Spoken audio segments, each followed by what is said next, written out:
I'm Ezra Raya, and this is the Manila Times. The Senate has approved this week the 100 peso daily wage hike bill. While this may be a win for minimum wage workers, Senate Bill 2534 faced strong opposition from employers group and the Philippine Chamber of Commerce, warning that the wage hike might actually trigger an increase in the prices of basic goods and services, as it would compel companies to pass on the additional cost and as well as provoke layoffs. 100 pesos daily wage increase would mean an estimated 2,000 pesos additional to employees' monthly salaries nationwide, both in non-agricultural and agricultural sectors. Before it becomes law, it requires approval from both the Senate and the lower house, as well as the president's signature. Labor groups are now urging the House of Representatives to pass a similar bill quickly for its immediate implementation. Here with us is the Federation of Free Workers President, Attorney Sunny Matula. Welcome to the Manila Times, sir. Now, sir, 100 pesos wage increase is a big development po, compared to last year's 40 pesos wage increase implemented in NCR and in different regions by the regional Tama ka, tama. Opo. Of course, the House already has two bills pertaining to wage increase, which is 7871, which is 100 pesos wage increase, as well as the Makabayan blocks, 750 pesos across the board daily wage increase. So first of all, po, Attorney, are we happy with the 100 peso daily wage hike, or should we settle for this na po ba, or are you aiming for something higher pa po? Actually, when we asked our members about their reaction, I have a general assembly with our union in CharterLink in Clark. They are happy to take note that the Senate had already passed the 100 pesos wage increase nationwide. And it's a good development. And although it is not enough to satisfy the needs of our workers, it is beneficial. And we are urging the House of Representatives to take the cudgel now and pass the 150, or if it can be merged with the 750 wage proposal in the House of Representatives, then sana mapabilis ang pagpapalabas nito. Opo, parang matagal-tagal na rin po it's been a while since there's a legislation for wage increase nationwide. So you said something about na gusto niyo po sana mas mapataas. So this would require, of course, before it becomes a law, it should be approved by the upper house as well. If we aim for something higher for the wage increase, sir, for all the minimum wage workers, would it take longer for it to be implemented? Yeah, it will take longer. So we ask the House of Representatives to consider the proposal of Congressman Raymond Mendoza of TUCP. His proposal is about 150 pesos. And if the House Labor Committee can consider that in the discussion, including, of course, the proposal of the Makabayan block of 750 pesos, ay palagay namin ay mapabilis yung takbo sa House. Para sa amin, yung 150 pesos, we can accept that as an initial proposal para tumakbo na yung legislative meal sa House of Representatives. So we're happy with the 100 pesos, pero kung magiging 150 pa po, mas maganda pa po at para tumakbo. Palagay ko kayang-kaya yan ng ating mga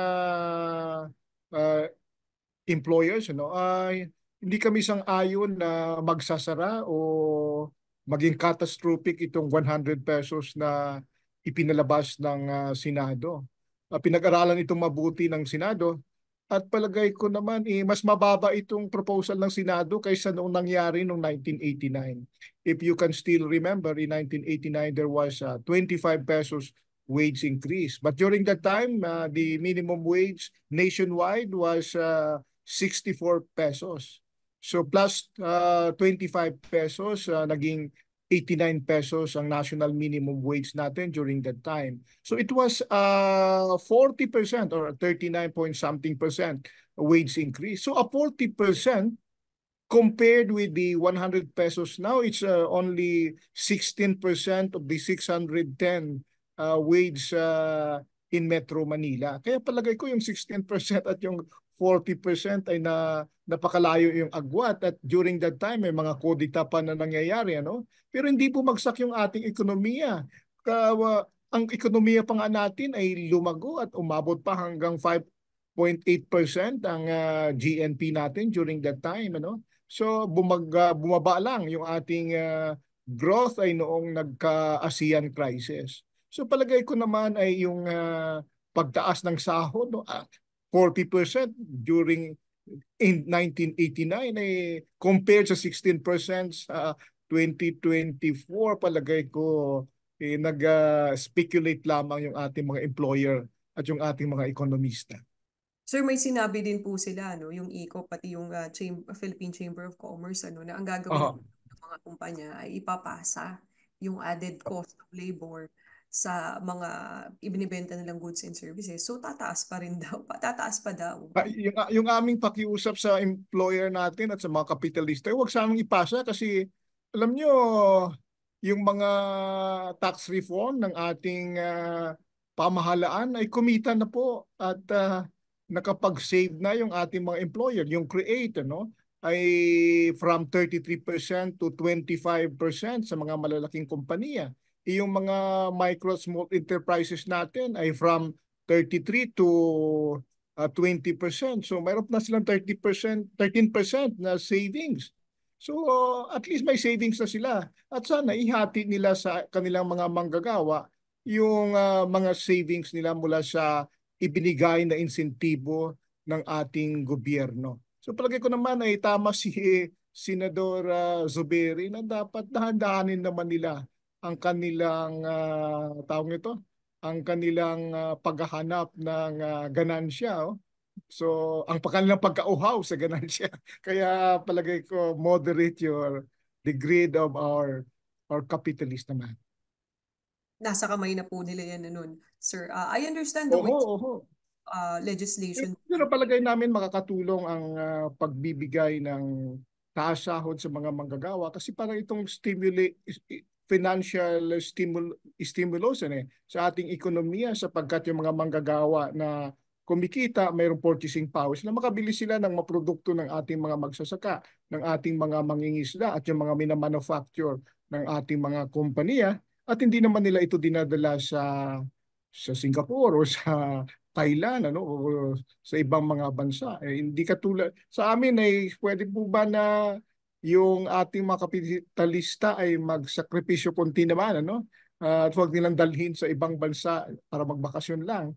Yung 10 katao na ma-increasean. So sa bawat araw mga 1,000 pesos 'yan. Ang impact ata niyan sa kanilang gastos ay mga 7%, ano?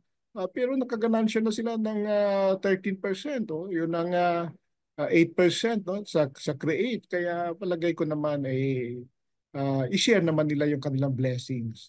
Para itong taas sahod ay blessing sa mga manggagawa. Sir, I agree. I understand po, no, yung wage increase legislation. It will affect yung mga regular na empleyado, mga regular workers. So, paano po kaya yung mga contractual workers, ano? I mean, will this affect them as well, or how can the Yung mga contractual workers ay dapat na mabigyan din. Alam nyo, Isra, no? Yung mga malalaking kumpanya ay nag-i-engage ng mga manpower agency na mga minimum wage, mga contractual. Kaya kinakailangan talaga nila yung taas na sahod kasi sila yung pinakamababa at kulang na kulang ang benepisyo. Kaya dapat yung mga contractual ay uh, dapat masakop din. At sa kasalukuyang batas naman ay sakop sila kasi ang minimum wage naman ay floor wage yan at para sa lahat ng mga manggagawa. sakop din po ang mga contractual workers natin? Sir, ano last, Aha. sa labor leader, I know you said some things earlier na. So, what else is your message for the other employers and other big companies who are negating the wage increase legislation? Yung panawagan namin yung age sa People Power Revolution ay 38 years na. At nagbabago yung ating political democracy pero yung economic democracy natin ay hindi nangyayari. Kaya ito po ang panahon, yung legislative wage increase ay isang social justice instrument para maiangat natin ang buhay ng mga manggagawa. Hindi lamang ang mga manggagawa, yung kanilang mga anak din na magiging kinabukasan ng ating bansa.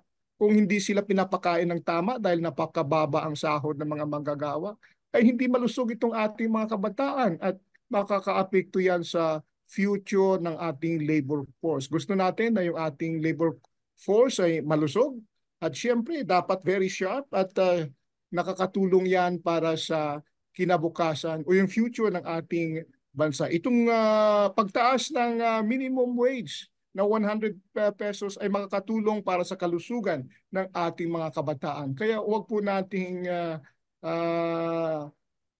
huwag natin po ang i-oppose ito at ang ating kinabukasan ang nakasalalay dito.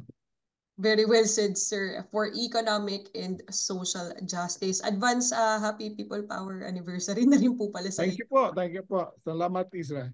Okay, Okay, thank you so bye-bye. much, Free Workers, Federation of Free Workers President, Attorney Sunny Matula. Maraming salamat po. Thank you.